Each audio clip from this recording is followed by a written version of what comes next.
Hey, what's up, everybody? We are live on the House of Horrors, episode 31, with guest Alyssa Kempinski. If I said that right, I'm sorry. From Velocipasture. So, how you been doing this week? Having me. Yes, I'm good. thank you for joining us. Velocipasture and our little Wild Eye group is definitely one of our favorite Wild Eye movies. We really enjoy this one a lot. So, a bunch of us done reviews on them. Excuse me. So I'm glad we got you on here to talk about it. So, My um, pleasure. thank you. Before we get all into the Velocipasture, I figured get to know you a little bit more. What got you into acting? Did you do it throughout school or something you got into prior to getting into the business? I actually initially pursued a career as a music therapist, and I decided to drop out of college and pursue acting because it just kept sticking with me. And so the crew that I did Velocipaster with, actually, I've worked on a bunch of movies with them from different small projects because we were all in college in New York City at the same time together. So we found each other, we found our troupe, and we just stuck together. And now it's been a long time and we're still a good. So you were already friends with the writer of Velocipasture? You had already known him? So we did a film called Animosity together before Velocipaster. It was his first feature, but it was his senior thesis project. It was more serious horror. It's actually pretty cool, and it's also on Amazon if you want to check it out. But he then was like, "Hey, I'm writing this ridiculous movie, and I have a character for you. Do you want to do it?" Sure. Yeah. We never imagined that we'd end up here. Yeah, definitely a ridiculous character. It's great how it's cheesy, makes fun of itself, and you know what you're doing. It's just, a good time. I mean, definitely fun to watch. I'm sure it was awesome to be a part of. So. It was so fun to make. That's why we're so excited to hopefully be working on number 2 soon. Okay, definitely left a little cliffhanger there. Yeah. You want to go ahead, Boom? No, so that would be fun to see a second one, especially if they keep it like in the same. Oh, there goes the ring. But so if it stays in the same vein of kind of silliness, that would be great, especially Absolutely. with cars on fire and Velocipaster 2 after a ridiculous first one. Like, we would have to keep it silly. I or have a child that has the same powers, or just comes out looking like a little dinosaur. Just have like a little stuffed toy as the. or maybe a dream sequence anyway of having a baby, a dinosaur. He'll be freaking out. A little dream sequence that would be funny. I always mentioned to Brendan that I wanted to have a dinosaur baby at some point. I can't reveal whether or not there's a dinosaur baby, but that's a fun idea, though. Well, who knows? We always have ideas for the idea if it comes apart. No, I'm kidding. Now we don't know if you took it from me or if it was your idea. Darn it. That would be fun. Kind of like how in The Fly, like when they had that dream, the second one or whatever, was having the baby fly. I don't know if you remember seeing that or not, but that. No. Well, okay, so I have to reveal something about myself. Mm-hmm. I worked a lot in horror, but I am a scaredy cat. I have not seen most horror because I'll never forget in high school, one of my best friends, who still is my best friend to this day, made me watch Prom Night. Mm-hmm. I cried and made a hissy fit and left because I was so nervous and scared. I'm a baby. I don't mind seeing blood in real life, but I can't handle it on screen. That's kind of funny because I was going to say what were some of your favorite horror movies, getting into horror, and you actually answered my question prior to that. I mean, I love the genre. I love working in the genre. I love the fans. I love everything about it. And I try here and now. Like, I've actually been watching Z Nation lately, which is like a horror show. Mm-hmm. That's been really fun. I really got hooked on that. Yeah, that has silliness in it too. Yeah, because it's silly enough, I can handle it. But when it's jump scares, like, they get me every time.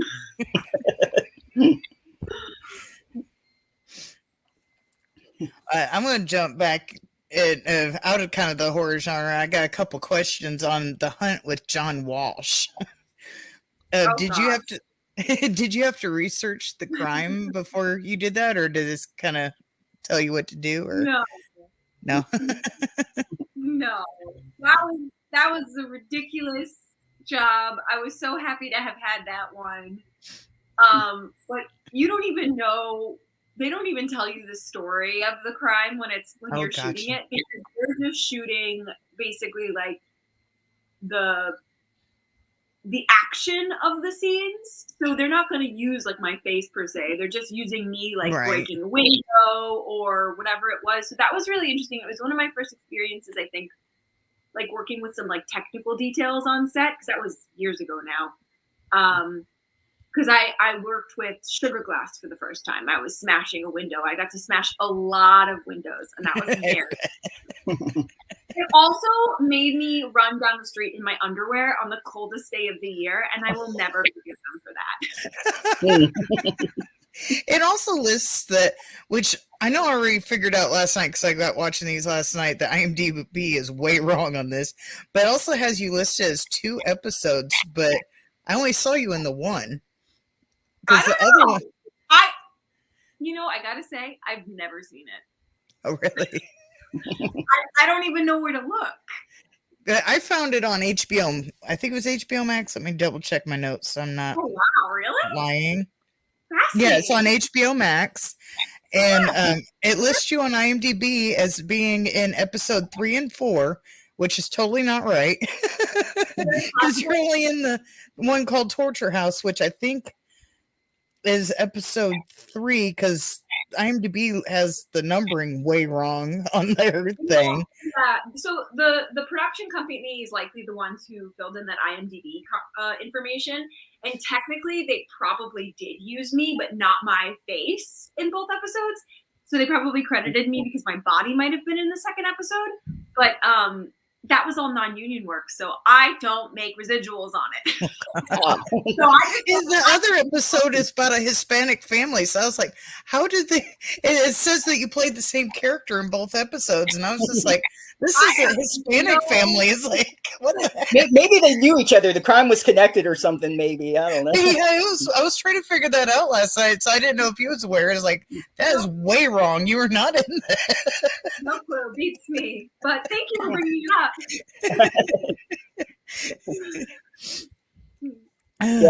Yeah, I was taking a look at some other stuff, and I see you've done like a lot of short films and everything, like 8 of Spades and stuff.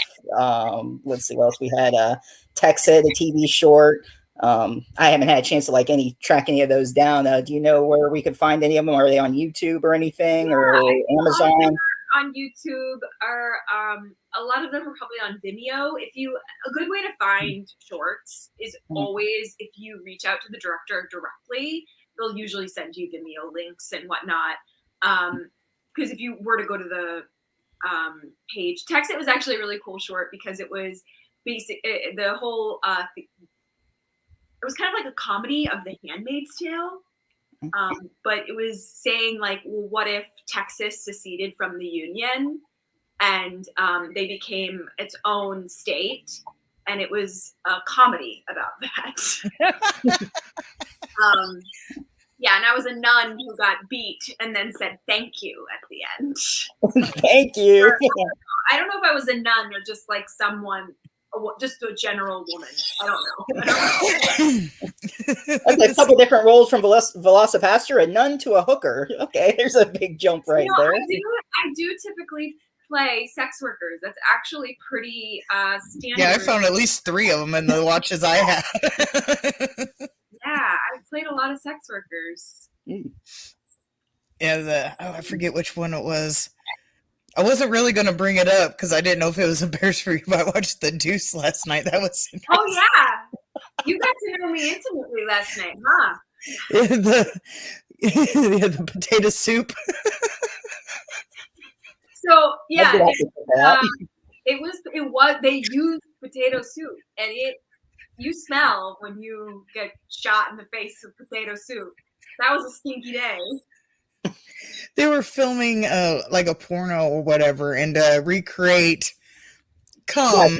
Gotcha. They were injecting like potato soup and just like shooting. It was hilarious. That was my first network TV job, and I had to tell my mother about it. Hey, guess what I got splashed with? Yeah.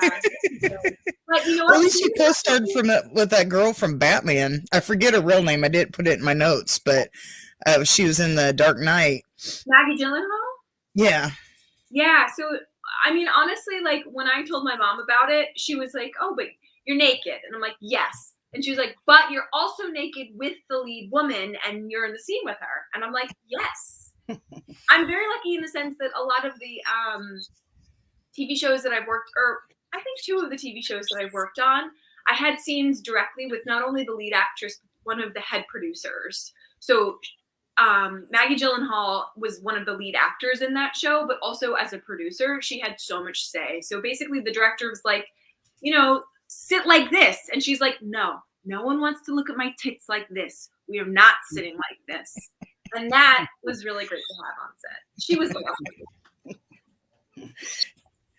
And what was the show called again? Deuce, you said? Deuce, Yeah, The Deuce. It's on HBO Max as well.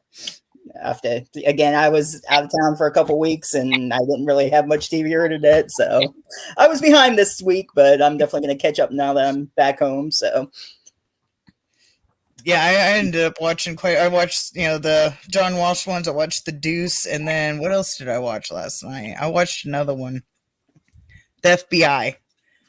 FBI. Another prostitute. Yeah, another prostitute. You're not typecast, not at all. No. Yeah, I don't think I counted that in my 3. Now you say that. That was an Eastern European prostitute. I went into that audition with no accent, and then they're like, "Can you do an accent?" And they wanted a Ukrainian accent, and I had just spent time with my family from Poland, so that accent was still stuck in my head. So I just did a Polish accent. Anyway, no one can tell the difference. No one cares about the difference.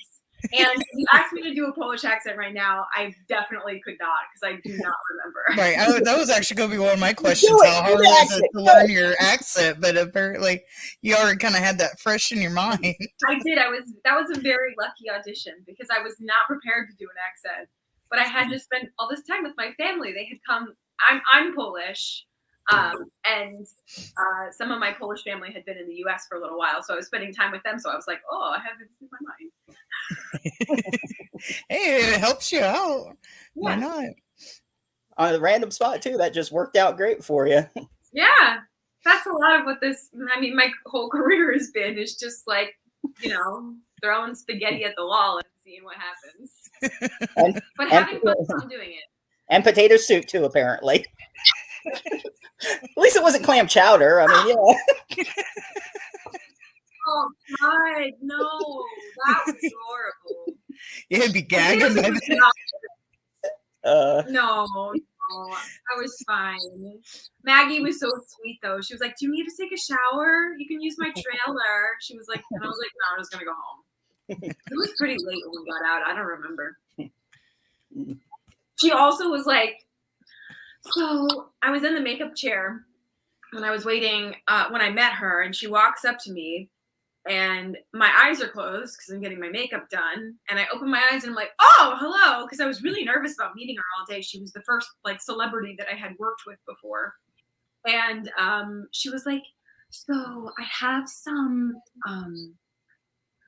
research materials that we can look at. If you want to come to my trailer, we can take a peek at them." I was like, "Yeah, sure, totally." So I go to her trailer and she shows me nun porn from the 1970s.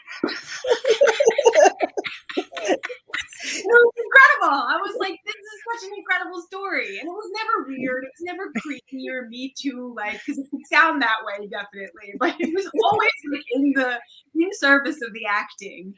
Yeah, that was quite the experience. That's interesting research project you got going on there. Were you into crime shows before being on FBI and John Walsh? Actually, FBI. So FBI is a Dick Wolf show. Mhm. And Dick Wolf does like all the Law and Orders. And Right, yeah. I consider it a crime show, but that's just me. No, totally a crime show. The point that I'm trying to make is it's always been my dream to be on Law. I don't know why I keep saying Law and Order. It's like a tongue twister for me today. It's always been a dream to be on Law and Order, and I still have not. SVU specifically, I still have not been on it, but I've auditioned a few times. I'm waiting. It was my favorite show growing up. I really loved that show. Right. And They were very good. It's incredible. Who's the other one who used to be on it? I don't remember what his name is. He was from Wet Hot American Summer also. Oh, he played the guy. The one that went to play Happy, and is that the one you're talking about? I don't remember. I can't think of his name. Chris Maloney. Yeah. Oh. Oh God, I would kill to work with Chris Maloney. Maybe we can get him for VP2. Who knows? Yeah, that would be great. That'd be an awesome cameo. He could be the next Christian cult leader or whatever. Or maybe go a different direction entirely. Or that, who knows? Yeah. We'll see. We'll definitely keep an eye out for it. So, got to have more ninjas. Come on. Ninjas and dinosaurs, they go perfect together. When I first saw that, I'm like, Velocipaster, what is this? And I'm just like enjoyed every minute of it. Oh my gosh. Great lines. My favorite is, he goes, you know why they call me Frankie Mermaid? Because Fernando came up with that himself. He came up with the whole character himself. He's not an actor. He is a friend of Brendan's and like the whole team in a lot of ways from college, and he's a filmmaker also. Mm-hmm. Although I think he's working at a distillery nowadays. I don't actually know.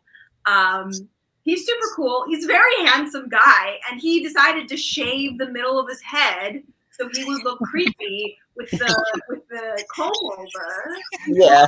That one moment where he took his hat off. That was the thing was for that.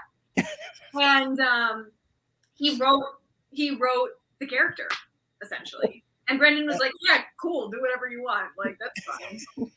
That's some dedication there. Yeah. It's like I do drugs, murder people. Like where do I? Yeah, the confession part, that was hilarious. What did I do this week? Well, I forget the time period, but like stole from a baby, threw the baby in the river, so he couldn't snitch. That was a good one. Funny Mermaid's definitely a fan favorite. Yeah. Do you have any certain favorite practical effects that you had to do? Actually, I did have a question. How was the sword slice scene when you're coughing up all the blood? How was that? Like, would you have like little caplets? I'm assuming, or no, they just filled my mouth with blood. Or yeah, like when we're working on a movie like this, our makeup artist she basically had like a gallon. Jen had a gallon of like the edible type blood because we were just we needed a lot of it. That whole scene where Greg is getting sprayed in the face with it after he stabbed his own brother. Yeah. Spoiler, sorry. Well, I think people watching should have seen the Velocipaster by now. Yeah, probably. Woo-woo!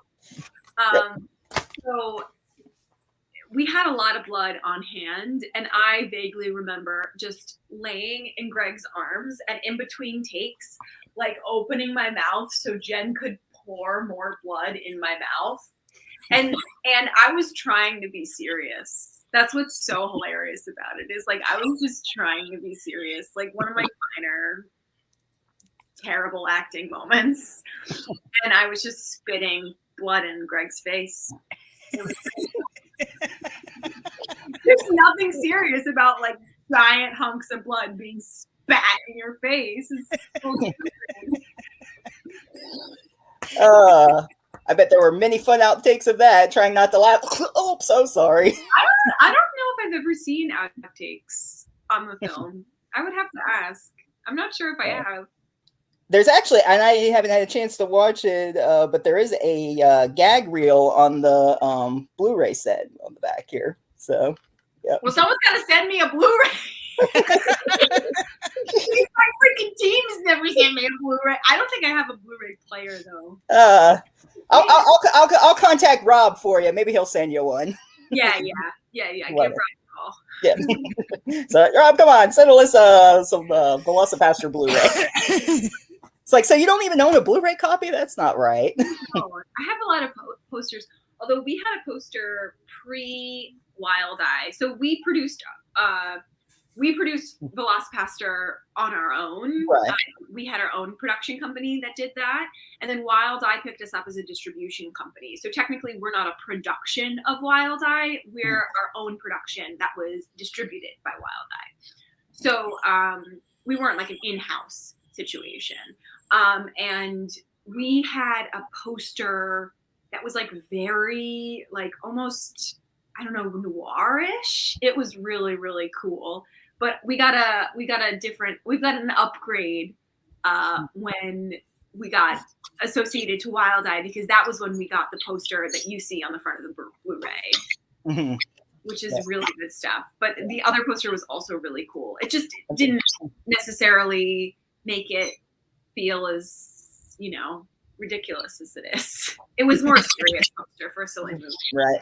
That's one thing about Wild Eye. Whoever does the artwork for it, they really do awesome artwork. Yeah. Flesh in there, but wild stuff. Well, and what's the most hilarious about it is like the dinosaur on the top. Like you'd think that you see a dinosaur like that. Oh yeah. And you get what's at the end. You get like a blown up costume or whatever. It's great. No, I think it was paper mache. I think it's a paper mache costume. And you see the opening between the legs. That's how you get in and out. It just makes he looks like he has like almost like a huge vagina. Dino vagina. Yeah. So I guess was that Greg in the costume for that, or was that someone else? Actually, the costume is usually Brendan the director, Okay. because he's one of the only people like Greg. So I'd say that we're all kind of like tiny, or like I don't know, we're all around the same size, like 5. I'm 5'6". And I think Brendan and Greg are like 5'7" or 5'8". Like we're all similar heights. But you have to be like very small. Greg is like pretty muscular. Like he's like a mad, like he goes to the gym all the time. So he might be like too thick to get into the costume. I think he tried. But you have to be really petite to fit in the costume because it was meant for a child, like a high school.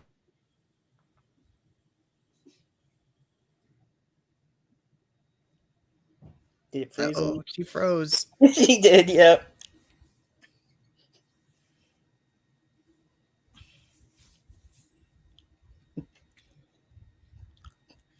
High school student. I don't know if she's still talking or if she'll be right back. Yeah, I don't know either. Watch her be telling this whole story and we didn't even hear a word of it.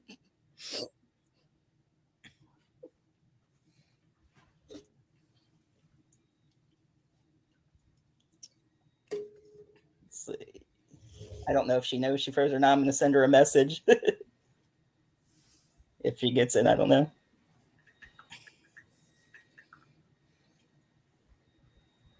Okay, yeah, she realized she came back. Okay, I see her coming back. Hey guys, I was like, you froze, and I wonder how much of that story she told too. No, all I said was basically Brendan was one of the only people. Brendan and his brother were one of the only people that could fit inside of the costume. So they were. Greg, I think, tried to fit into it, but didn't fit into it. And then we hired a guy off of Craigslist to be the dino costume guy. But he ended up to be like really weird in a way that made everyone uncomfortable because he was like very like too excited to be in the costume. He had a dino face. Yeah, maybe a dino. Which is fine. I have absolutely no judgment against anyone who has a dino fetish or a dino costume fetish. But when you're in the professional scenario, it made everybody else feel a little weird. So we actually let go of dino costume guy, and Brendan just did it himself. That's funny. Yeah, so I guess then the only portions of Greg was, of course, like the half mutations and everything, the claws and face. And, Yeah, of course. I actually kind of enjoyed that portion of it, like half human, half dinosaur. The most point was kind of interesting, in my opinion. I know. That was kind of Jen, our makeup really killed it. She did a great job doing that, and I think Jen works on Pose now. On what was it? Artist, which is pretty cool. Okay. Our makeup artist, she was great. So, yeah, I saw also in some your credits there on IMDb that you do makeup on sets as well. Not anymore. I did when I was younger, because I was, being an actor in New York City, you've got to work 100 different jobs in order to make it work until you make the big money, and I'm still waiting on the big money. So, so I was a makeup artist on accident, actually. I think I did makeup for a few short films for friends in college. And then I moved to New York, and friends from college moved to New York, and they were like, hey, can you do makeup on this actual movie? And I was like, sure. But that was never a career path, I think, that I wanted to pursue. Okay. It was just fun and a job. So you plan on doing any script writing or adding on to your character, or is it strictly just acting in it in the next Velocipaster and producing? In the next Velocipaster, I'm actually a producer on the team, which is very exciting, because I think after being in the industry for as long as I have, and I've worked in film production in a lot of different capacities, and I like the way being a producer makes me feel. I get to be a boss bitch. It's great. I think that's sort of what Rebecca was saying last week or whatever. Remember, she was like saying, she's like, "Oh, I'm in charge. It's great." Yeah, well, because your job as an actor is basically like a glorified prop. People just tell you what to do, and you're waiting all the time to hear back from other people. And do you have this job? Do you have this job? And it's like, all of a sudden, when I get to work in the producing capacity, I'm the boss. So that's great. So what little, I know you can't spoil too much, but what little tidbits can you tell us about the second Velocipaster? Anything we can expect, or nothing yet? Doug and Carol will be there. Returning cast. Yeah, we have the same cast of characters, and we have a lot of new characters. What can I tell you? Nope, that's it. New characters. All right. We'll just see when that trailer comes out. But yeah, definitely can't wait to see it, though. Absolutely. It's going to be a good time. I can't wait. Yeah, I'm actually kind of excited. I didn't even know there was a 2 in the works until you mentioned it. So yeah, I'm kind of excited. So I mean, in regards to our official announcements, we've been holding off on making like one big shebang announcement yet. But we did, we made an announcement a while back though with The Hollywood Reporter about doing a movie called Outback Dracula. Which was kind of like a spiritual sequel to Velocipaster. So there would be some similar characters and similar worlds, but not a direct sequel. But then COVID happened, and it all kind of got upended. And within that experience of all that happening and COVID and everything, we were like, all right, actually, let's regroup. And that was when the finished draft of VP2 happened, and that was when we decided to put Outback Dracula to the side in order to pursue the direct sequel of Velocipaster 2. All right. Awesome. When you guys were doing the first Velocipaster, how hard was it being serious when you had the scene with what was his real name? Greg? I put Doug on here. I didn't put real name. When you guys are, where he's thinking you're talking about sex, but you're talking about dinosaurs. That was okay. So the ending part where he's going like, "What?" Like when we filmed that, I think we did maybe 15 once. I am not. I break immediately. I break. I was okay. I managed it. Greg never breaks. He's a pro. He's incredible. I'm also a pro, but like a different version of a pro. I'm not that incredible. He never breaks. He's always serious, but always making a joke. He's incredible.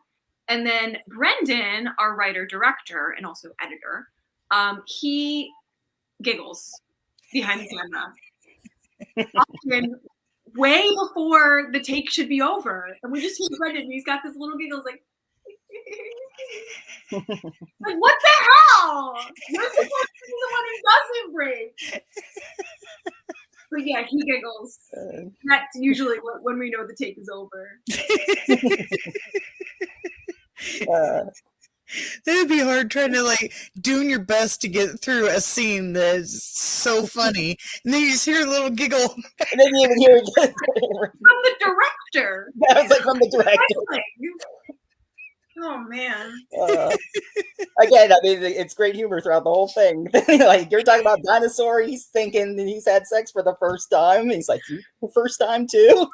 Yeah. Well, that scene was really fun, especially because the process that we decided to use in writing that scene, like Greg and I were involved in the writing of that scene with Brendan because basically before we shot it, Greg and locked the script, Greg and Brendan and I met up in this like teeny tiny rehearsal room in Manhattan, and we were doing improvs based off of that scene. And then Brendan was taking bits and pieces of what Greg and I found in the improv. And so we found the whole scene working collaboratively. And I'm quite proud to announce, sorry, Brendan, but me and Greg absolutely wrote the 2 lines where it was like, I don't know much about dinosaurs, or no, I don't know much about God. I don't know much about dinosaurs. Like, I think that one's an incredible line. It's one of my personal favorites, and me and Greg wrote that, so. Yeah, that whole scene is hilarious. But yeah, that's great too. And the whole ninja scene when he followed them after he was attacked, how was it coordinating that fight scene? And it's kind of crazy how all of a sudden, a hooker pulls out, can take down some ninjas. So. Yeah, I mean, I really love the fight stuff. That's actually some of my favorites. So, I mean, it's been a while since I've been to the gym, but I really need to get back in the gym so I can like pull out some really serious moves for the next one, because that's some of my favorite stuff. And our fight choreographer was incredible. And the way that he helped us, make it easy for us to do, because we weren't necessarily like skilled fighters or like, like hand-to-hand combat trained or anything. I did a few classes, but nothing like what he can do. And he always just made it look really good. He made us look really good. Yeah, definitely. Especially you got like this whole like superhero pose and superhero landing pose. And then a high five at the end. Yeah. Then you come in with a cat suit and like beating up. He has you beating up more people than he's beating up. Yeah. That was my cat suit, by the way. My ex-boyfriend bought that for me because he was like, "This will look hot," and I'm like, "This is terrible. I don't want this." So I just used it for that movie. Perfect movie prop. Thank you. Yeah. A lot of Carol's clothes were my clothes, actually. No. Did you get any of them ruined? Yes. So in the scene where I'm in the cat suit and the leopard jacket, I was wearing a pair of heels that were like insanely high, and the fight choreographer was asking me what I wanted to use as a weapon in the scene. And so I was like, oh, I'd love to use my shoes. Like, that's a fantasy of mine, is like beating someone with a pair of heels. That would be amazing. And so we did that, but I broke the shoes in the meantime. So I think I'm wearing 2 separate pairs of shoes in the final cut of that scene. I'm not sure. I don't remember. My favorite part about that scene watching it though is like all of the parts where you're watching it and you're noticing that like some of the people in it are like almost like a video game character loading in the beginning. They're like, well, yeah, I was gonna say, like when you were waiting for the ninja, like when it showed Greg in the one scene, it looked like you were like Sonya Blade, like getting ready to fight the ninja. Yeah. I was like, this is my really direction. That was the direction I received. This new video game character. Mortal Kombat, just yeah, wild. And then the head, I forget his name, the Chinese dude, he's like speaking Chinese and everyone understands it, but they're just speaking English right back to him and they act like they understand Chinese. Even the father, when he was kidnapped by him before he was killed, they're speaking English and Chinese. Yeah. Yeah. Well, what's really interesting about the use of language in our film is, I believe he was speaking specifically Mandarin. Or Mandarin, and then, no, it's fine. And then there's another flashback. I don't know if you remember the flashback where there's the three ninjas that run into Doug in the woods. And one of the ninjas has like a flashback of his girlfriend and he's thinking about her. And all of that is in Korean. And the song is even in Korean, and it's like dinosaur, like that's what she's singing in Korean. Is like dinosaur man. But like no one would know that because unless you speak Korean. But we explicitly chose not to use Japanese as any of the languages because ninjas are inherently Japanese. And we wanted to just like play with this idea of like, oh, these dumb white people making a movie, not using any of the correct languages within the context of the heritage of ninjas. Yeah, because this is so accurate of a movie. It's a documentary. Yeah. The point is like, right, yeah. It's not an accurate movie, but in so many ways we made choices to make it even more inaccurate to kind of poke fun at what we were doing, you know? Right. Well, like when he leaves, wants to, escape God, or if he finds him, he drives to China. I'm like, does he get on a plane or he just drives to China? Yeah. He digs a hole. He digs a hole. Remember when we were all kids and we thought we could dig a hole to China? Just dig a hole to China. I do remember that. We'll reach there eventually. And then when he had the nunchucks at the end, I'm like, wait a minute, where did he get the nunchucks? And he's fighting the ninja. Where did we get any of those things? And then I saw that, speaking of, like, we were talking about Star Wars a little bit earlier, it almost seemed like he used the Force in that sword, just like... Yeah, definitely. Because I am the ancestor. He has the Force for one scene only. Yeah. Really silly stuff. And the headband that Sam was wearing, Sam the White Ninja, that's the character name, it says brother on it. Oh, that's what the headband says the whole time. So that's, if we would have known that, a little clue that was brother. Kind of like how the term, what was it, Darth Vader, they were saying... there was a movie they mentioned, like, hello, that means father, Darth Vader. So yes, exactly. So it like tells you right in it. Exactly. Really wild. And the whole evil ninja laughs when just ha ha ha ha. He's trying to make fun of them. Yeah, that was funny. So what were some of your favorite moments? I mean, one of my favorite moments or reveals of the movie itself. Well, okay, I guess I have two favorite moments. One of my favorite moments is right after Greg or Doug finds out that his parents die.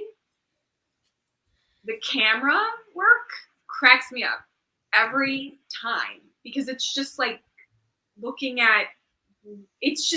you have to pay attention to the camera work because it's just following like the most bizarre things.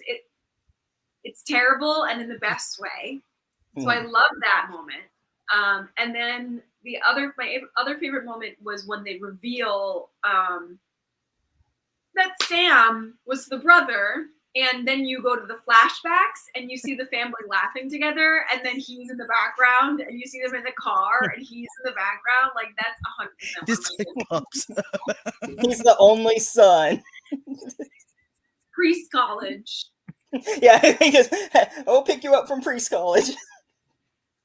So ridiculous. I think that the guy who played his dad was one of Brendan's like middle school teachers, or maybe it was his mom. I don't know. One of Brendan's middle school teachers was in the movie, but also Father Stewart was Brendan's dad.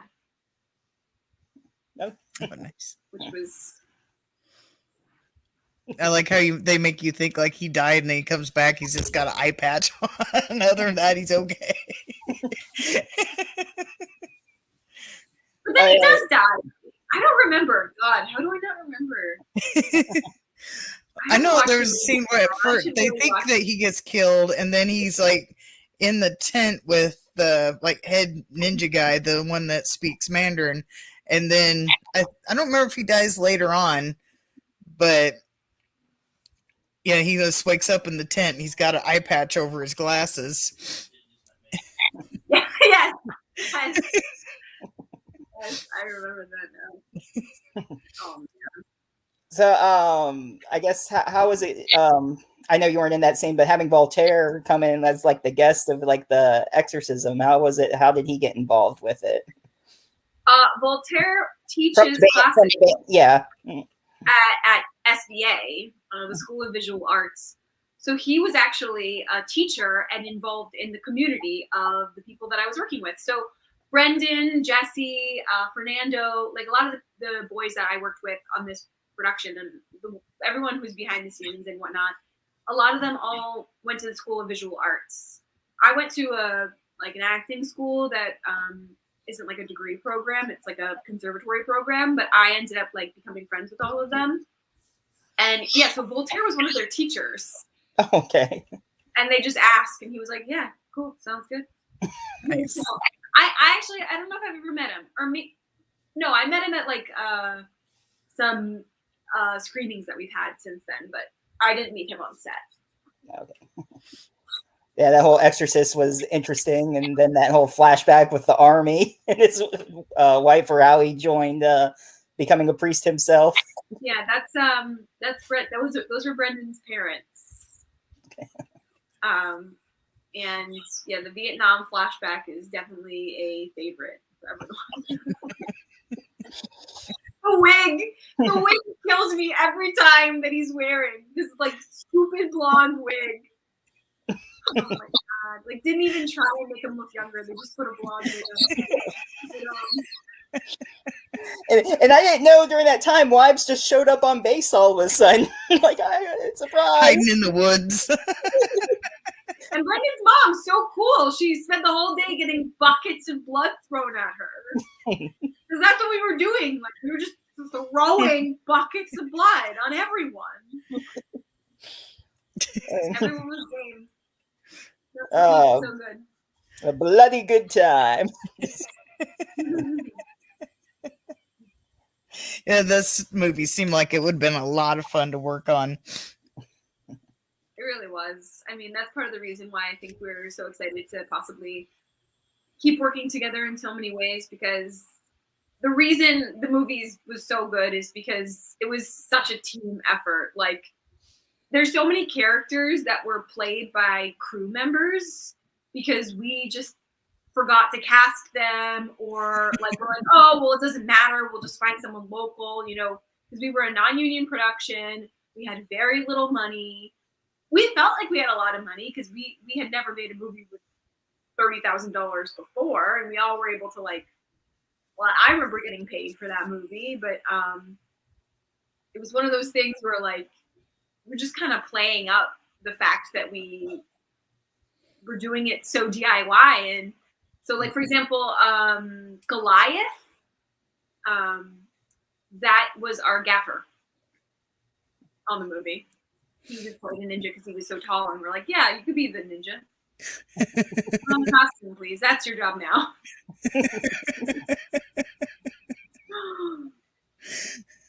So, how were there any scenes? I know you said you had wrote that one line, the dinosaur line in God. How much of it was improv in it, and how much was followed by the script? For the most part, we were pretty strictly on script. I think we would have moments that we would improv, based off of where the scene was going.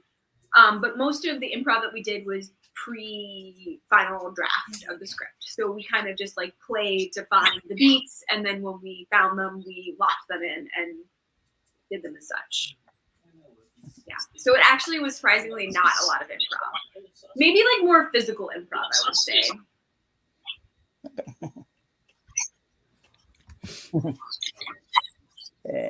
Got any other questions, Boom? But the only other one I have is actually about a different movie. In the King of Knives, how hard was it to climb that curtain thing? Probably's got a name, but I have no idea. I know he climbed it just a little bit, but they probably used a stunt for the rest of it. But I was like getting so confused for a second. Oh yeah, silks. So, I actually booked that job because I was doing aerial stuff for a while, like as a hobby. And then they actually put me in training for a month and a half.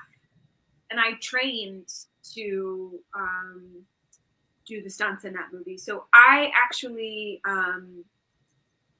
did most of the stunts. Oh, really? Yeah, I just figured it was just you climbing a little bit, and then they probably just used the stunt double for the rest of it. But the only that's good, stunt double for was when she rolled down and did that big star trick. I don't remember what it was called. But all of the other stunts in that movie I did myself. Oh, good to know. I love that. I actually should go back, but with COVID and everything, it's still so hard to like do things that we used to do. And group gym classes is the one thing that I just like can't bring myself back to doing, because like a sweaty room of people just doesn't feel like the vibe right now. Right. Yeah. I don't blame you. Yeah, I've never been to a gym, obviously, but yeah, I don't think I would. Even if I did go, I don't think. Now would be a good time to go anyway. Oh God, no, I don't feel like that. But yeah, I was training at this really cool place in Brooklyn where they essentially turned a warehouse into a circus. Like people lived there, and then people also trained in the circus, and then they have a circus performance once a year, or no, not a year, once a month, called the Muse in Brooklyn, and that was a really cool place. And it would be cool to go back there.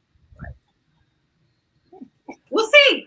One day when it returns to normal. Yeah. So, back to the Velocipasture. How long did that were the shoots? Was there any that were longer than others? About how long was the total process? I think the whole process was 3 weeks. I think we shot it in 3 weeks. It took a lot longer, obviously, to like edit it and do post and all that kind of stuff. But the actual shooting experience was 3 weeks, and we were all put up. So we shot in the Poconos in Pennsylvania, and we all were in one Airbnb, the crew and the cast. At one point, there was a stripper pole in the living room. I don't know how it got there. I think our producer Gabriel brought it. I don't know. It was pretty funny. We'd have bonfires in the backyard every night. And we were all living together. Like, honestly, it was like summer camp. It was dreamy. It was such a great experience, and I always look back on it with so much joy. And I did say to Brendan, I'll never forget. I said to Brendan, I'm like, I don't know when this movie's gonna hit, but it's gonna. Like, it can't not, because we put so much love into it, and like, I mean, we were just cracking ourselves up, and we're like, I guess everyone else will think this funny. I hope everyone else thinks it's funny, but we think it's funny, so that's what matters. Right. Yeah. Yep, clever. All the inserts again, like the car explosion. I guess you were talking about the camera, but how it said visual effect, like I said, car explosion there, and that was not going to be the final cut. What we were going to use is we were going to like blow up a little Matchbox car for that. But until then, Brendan put that in as like a holding slate, like a holding picture, until we got the image of blowing up the matchbox car. But he showed it to a bunch of people with that in it.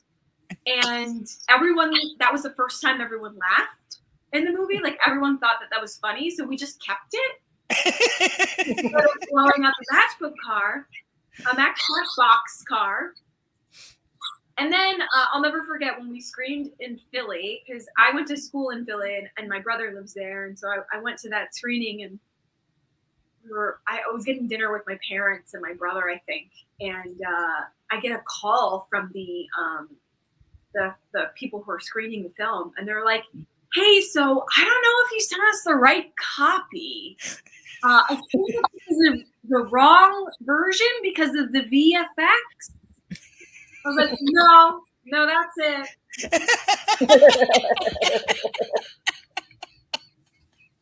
So that still brings me joy. And then the film is rated X by a Christian jury, or yeah, that screening was actually in a church and my favorite fans are the pastors and priests that love our movie, because ultimately we never had any goals of like sitting on religion. We just were doing something silly, and I think most people understand that, you know. That's funny. Have Cheetah Will Patrick's in here. He says hello and that he loves the Velocipastor. Thanks for coming. Thanks for joining us. He came in a little late, but he's glad to be here. That's okay. You were saying about the pastors and stuff. So that's an interesting fan group there. They actually totally. We've had many pastors tell us that they love the film. So I mean, yeah, because ultimately, like, we're not trying to make fun of anyone or, you know, say anything is wrong. We're just being dumb. But he's basically saying he wants to be a good person. Yeah. I mean, he's following it, and it's his little inner conflict with the dino, and a little overcoming that and deciding what's the right thing to do. People for good, you know. Oh, yeah, he's asking about the sequel, but yeah, that we were talking about. Were you filming it yet, or just still?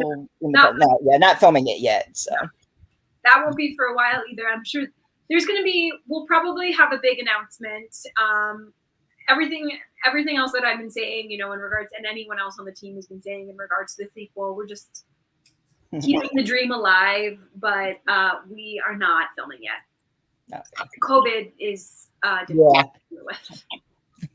First COVID has ruined so much. Now our team is not living in the same. So we used to all be based in New York, and then now everybody moved to Los Angeles, or other people are in different areas of California. Someone's in like Albany. We're all over the place. So we meet very often, and we are working towards it. But you will find out when we are moving further along, for sure. Yeah. That'll be fun. So don't steal my Dino Baby idea.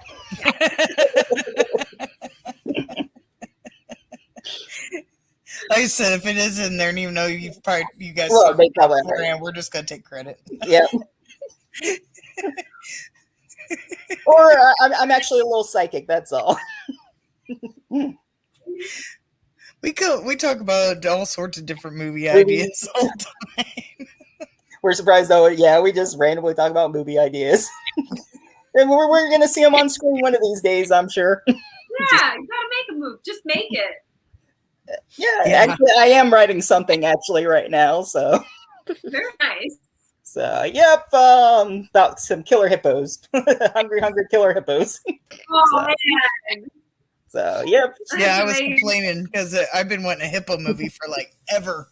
So I guess I'm finally writing. Well, I haven't written too much. I've got like 6 pages. You have the strongest jaws in the animal kingdom. Yes.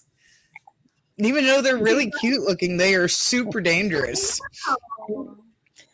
Man. You could Patrick said do like a hippo movie, but then when it comes to like the killer hippo, you're just using like the toys from Hungry Hippo. That's brilliant. that would be a great little. Call my manager. I'm in. All right, definitely. I'll fit you in for something. Patrick was saying that he suggested a dino cheetah to Brendan on Twitter. A dino cheetah. Cheetah. So Keaton. he has a cheetah himself there. That would be interesting. A dino saber tooth, maybe like a dino saber tooth cheetah dinosaur mixture. I think those are different periods because it's like the Cretaceous period and then I don't know. I don't remember my dinosaur facts. No, but I don't know if they were the same time period or not. I don't know. No, but they were definitely not. They were the same. The saber-toothed tigers are the same era as the woolly mammoth. Yeah. Mm-hmm. Yes. Yeah, just watch Ice Age. You figure that. I was going to say Ice Age. I haven't seen the movie Ice Age. Oh man, what does that say about us, though? That's why it's like, you're a 10 and she's fun and you're not. She completes you.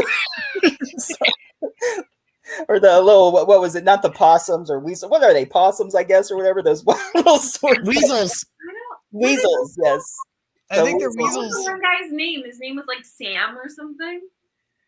Are you talking about the sloth? That's Sid, if that's who you're talking Sid! Oh, I love Sid. John Leguizamo. He's like the best. Maybe I should call him from. Yeah. Yeah, he would be great in a Oh, park. he'd be amazing. Yeah. Oh, Yeah, he's silly, and you could remember he played that clown in Spawn. So he likes playing, and he played the pest. And so, okay. yeah, he'd be a great silly character to have. You're like, Yeah, I would love this. I would love if people tweeted at me with their ideas of the ridiculous cameos that there should be in Velocipaster 2. I'm calling it. I love that. Yeah. All right. So your Twitter is just your name for Twitter? No, my Twitter is the same as my Instagram. And if you want to actually chat with me, reach out to me on Instagram because I actually don't really know how to use Twitter very well at all. But I try. I'm trying really hard, but I don't know how to. I'm going to have to scoot in a minute or two. But No problem. my handle is at Mona, but MON Alyssa, ALYSSA, Smiles. Kind of like Mona Lisa Smiles. And then I can put it in the link too, or in the description below for you. So when I was my mom called me that because I complained a lot. And if you got time for one last question there from Patrick, he said, were you surprised at how well the film did? Yes and no. I think ultimately, when we were in the New York Times, that was surprising. It was also surprising to many of our fans because they were like, "Is this real?" And we're like, "Yes, somehow this is real." So honestly, every step has been super, super surprising. But at the same time, it's been such a painful year for so many, or 2 years now, I guess, for so many people that any source of joy that is non-political and just really silly is just it doesn't surprise me that we were able to do that for people. So yeah, I seen not too long ago a YouTuber that has at least 1 million subs. I don't know the exact number, but they don't review movies. They do other things. And they were talking about your movie, and they just recently saying that was the best masterpiece they've ever seen. Wow. But it was a little sarcastic, but yeah, he was definitely giving it a good vibe about it. So you got introduced to a lot of people that wouldn't in the horror genre.